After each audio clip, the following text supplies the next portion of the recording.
Okay, in this last video, we're going to wrap up with looking at the taxation of income producing real estate, and I'm going to move through this rather quickly. So again, you can slow down the video if you need to later on. So we're going to focus on three main issues with taxation. The complexity level here could be off the charts.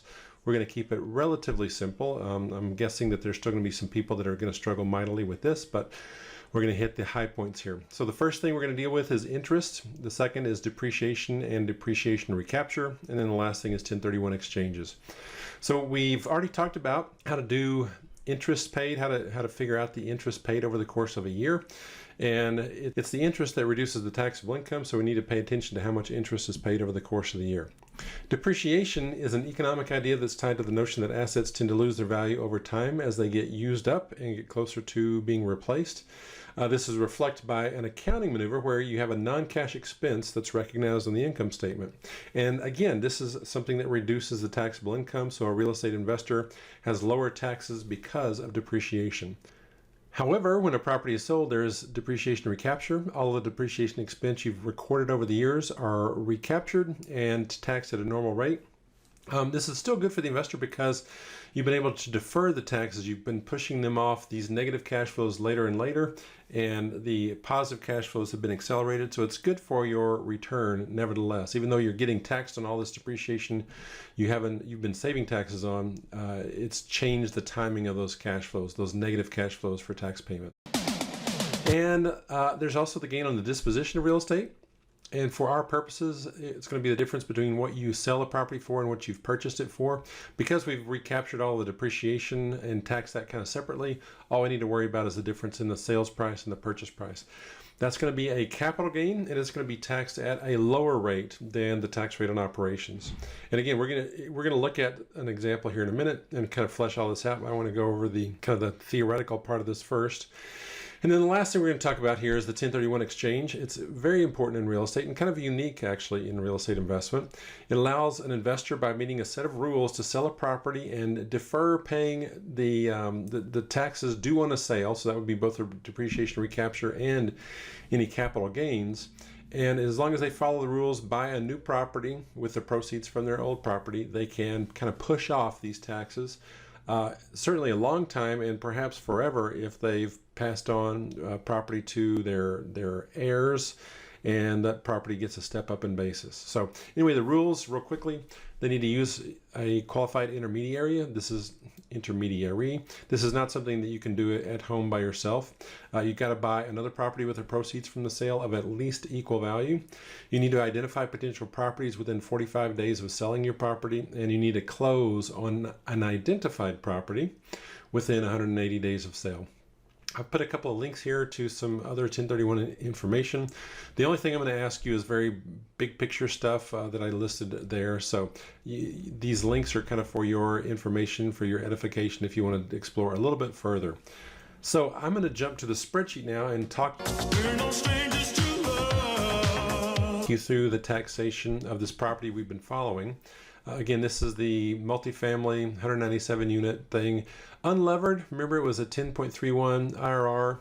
If we add leverage to it, we talked about that a little bit last time, get a little over $24.25 million loan. It reduces our cash required up front down to $12 million, and our IRR gets increased. We have positive leverage here.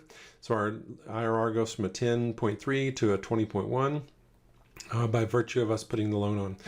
The NPV goes up, especially if we use a 10% discount rate, but I would argue that a 10% discount rate for the unlevered project and a 10% discount rate for the levered project would be inappropriate because the risk has gone up considerably when we stick on that loan.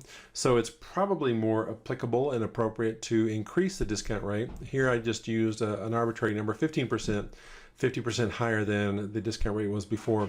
Nevertheless, our NPV has gone up dramatically, and it's mainly because we've greatly reduced the huge negative cash outflow up front. Well, that's the main reason our IRR has gone up and the NPV has gone up as well. But we want to talk about taxation, so let's move down here and talk through each of these line items. This row right here is the NOI, that's the property operations. And then I've now taken out the interest paid. So this is the interest, not the debt service payments. Remember, if we go up here, we can see the debt service payments are $1,563,000 every year.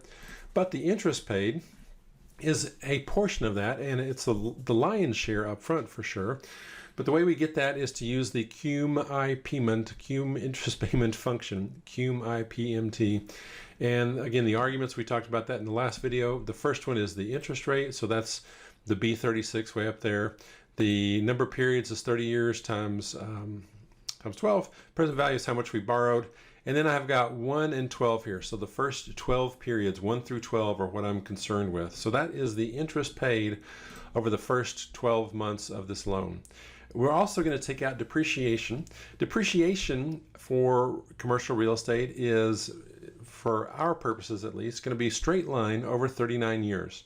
So what I'm doing here is taking actually it's not the purchase price, it's the depreciable basis, which means we need to talk about this real quick. Land is not depreciable. That means you can't take a depreciation expense on land. Land never wears out for real estate and taxation purposes. So we're going to look at our total building cost. That's $36.5 million. And I've just given you, this is an assumption here, that the land value is $5 million. And so the difference between these two numbers becomes the depreciable basis, and we're going to depreciate that number. So we're depreciating $31.5 million over 39 years, and that's what this formula down here is doing. So each year, straight line means they're all equal, so $807,000 for all 5 years. And this next line is the taxable income. So I'm taking our NOI, reduce that by the interest paid, reduce that by the depreciation, and here is our taxable income, this row right here. So in this particular year, actually we have a taxable loss. We have a loss of $137,000, and if you look here at my taxes is going to be negative of the taxable income, the change sign, times the marginal tax rate. So here, my marginal tax rate in that cell B51, 25%. And the reason this is a positive number, I actually have a tax benefit. This is going to reduce my taxes paid elsewhere, either in my, likely in my real estate empire. I may have other buildings that are generating positive taxable income, positive tax expenses that I'm going to have to pay the government. But this particular building, in this first year at least, is giving me a tax credit that's going to reduce my taxes paid. I've got the taxable income, and it's going to go up over time because our net operating income has gone up over time. We've added about $500,000 in NOI over the course of our 5-year hold, and that more than makes up for the loss that we have. So we are generating positive NOI, and we're having to pay the government these taxes. Down on the sale, we have to do two things. We need to do the depreciation recapture. So this is the sum of all the depreciation we've ever taken. I'm going to multiply that times the normal tax rate, the operating tax rate of 25%.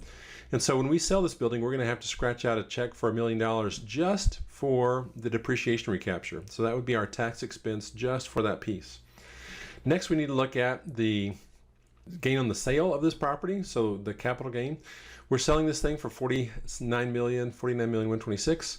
We bought it for $36.5 million. Our taxable gain is a little over $12.6 million. We have this favorable capital gains tax rate, so it's 15%, and this is kind of common, certainly in America and I think around the world. Long-term capital gains are taxed at a rate that's lower than operating income. So if I multiply that times 15%, I've got this taxable amount, or this tax amount, I should say, of almost $1.9 million. And so my total tax on disposition is going to be the sum of those two numbers, the $1.9 million and the $1.894 million. Let's march down here and just look at the whole picture now. We've got the purchase price, the loan. This is going to be our out-of-pocket cash flow. Here is the income, the expenses, the NOI, and then I take out the debt service payments, and then I address the taxes on the operations in this line, and then down here I've got the taxes on the disposition. So my main concern here is to get all of the cash flows identified and recognized, and if you look at the formula here, I've got all of that done. My IRR goes down, as you would expect it to, because I'm paying the government some of this money. So instead of the 20.14% and the $2.8 million NPV with a 15% discount rate, now I'm down to 17.5% IRR and a 1.3 million NPV. So that the government has reduced our returns by virtue of the taxation. And that's the whole gist of this video and the chapter, by the way. What you need to do is spend a little bit of time with the spreadsheet, think through what's going on. You can't get it all by just watching this video. I would suggest, in fact, that you read the book a little bit and help flesh out these ideas. But if you look at the spreadsheet, follow through the logic, spend a little bit of time, you'll have a sense of what's going on with the taxation of income properties. And so that is this video, and we'll see you with the next chapter next time. Bye.